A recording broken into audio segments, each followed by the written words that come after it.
Sur cette vidéo, on va voir la notion sur donc les intégrales. Comprendre c'est quoi les intégrales, etc. Donc, il faut savoir que l'intégrale, donc l'intégrale d'une fonction, c'est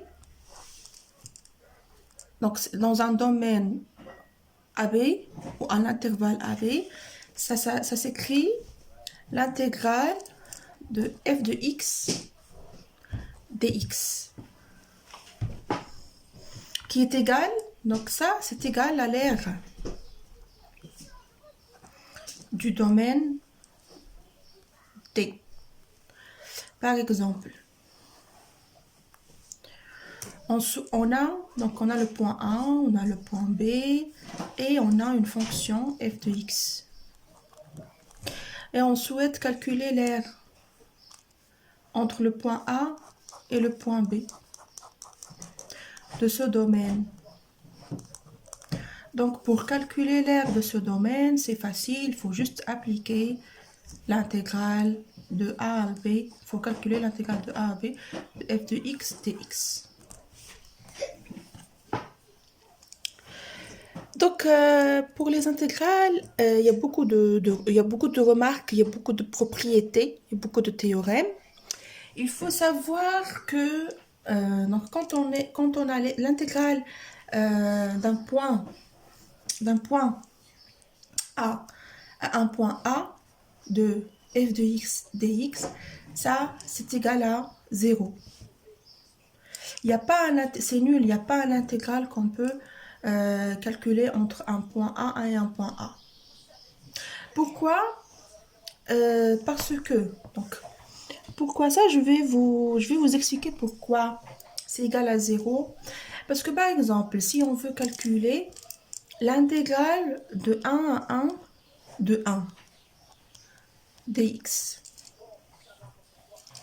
Donc l'intégrale de 1 à 1 de 1 dx, c'est x, parce que si on dérive x, on trouve 1. Donc l'intégrale de 1, c'est x. Et c'est compris entre 1 et 1. Ça, c'est égal à... Donc c'est égal à quoi?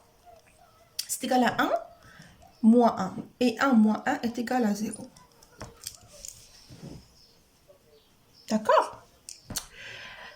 Donc, dans le cours des intégrales, donc il faut savoir qu'on a un théorème qui est très fondamental dans le cours de l'intégrale, un théorème qui dit que l'intégrale de AB de f de x dx est égale à moins l'intégrale de b à a de f de x dx. Donc, quand on inverse les bornes, on met un moins. Ça, il faut l'apprendre par cœur.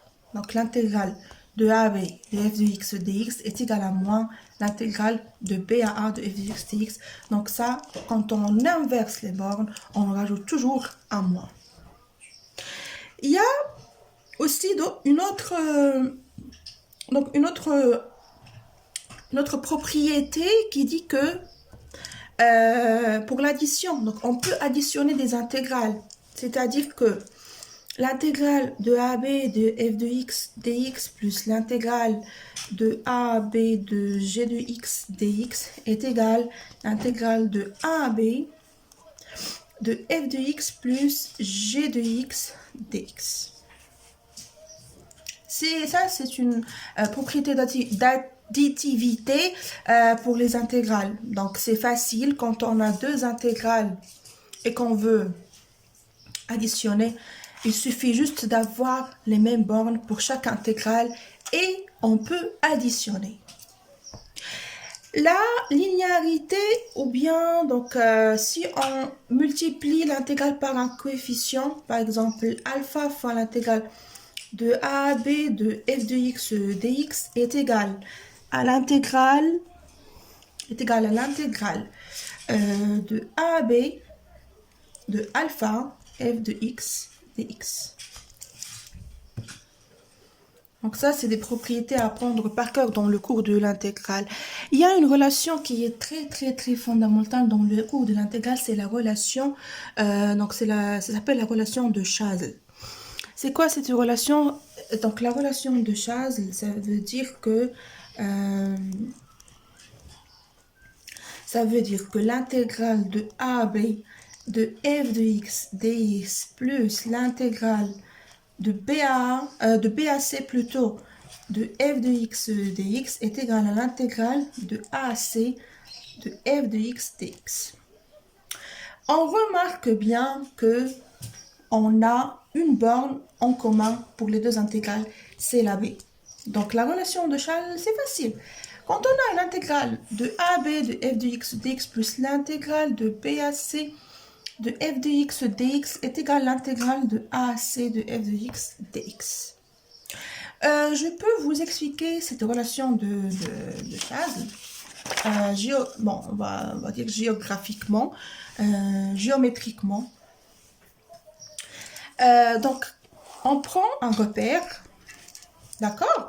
Et on a le point A, le point B et le point C. Et on a une fonction f de x. Donc, l'intégrale, c'est pour calculer le but, c'est de calculer le domaine D. Domaine D, c'est-à-dire l'aire. Donc, on a le domaine D1 et le domaine D2.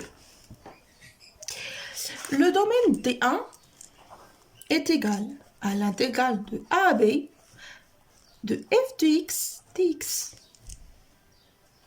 Et le domaine D2 est égal à l'intégrale de BAC de f de x dx. Et donc, ça implique que on sait que le domaine global D, c'est quoi? En fait, le domaine global D, c'est D1 plus D2. Et le domaine global D est égal à l'intégrale de A à C de f de x dx. Celui-là, c'est de A à C. Vu que D est égal à D1 plus D2, on va voir que D qui est égal à l'intégrale de AC de f de x dx est égal à l'intégrale de AB de f de x dx plus l'intégrale de BAC de f de x dx. Et comme ça, on montre bien la relation de Chasles. Merci à vous. Je souhaite que vous avez compris un peu ces notions sur les intégrales. Ça, ce n'est que la première partie de ce cours. Il va y avoir une autre vidéo sur ce cours qui est très important pour les gens en terminale. Merci.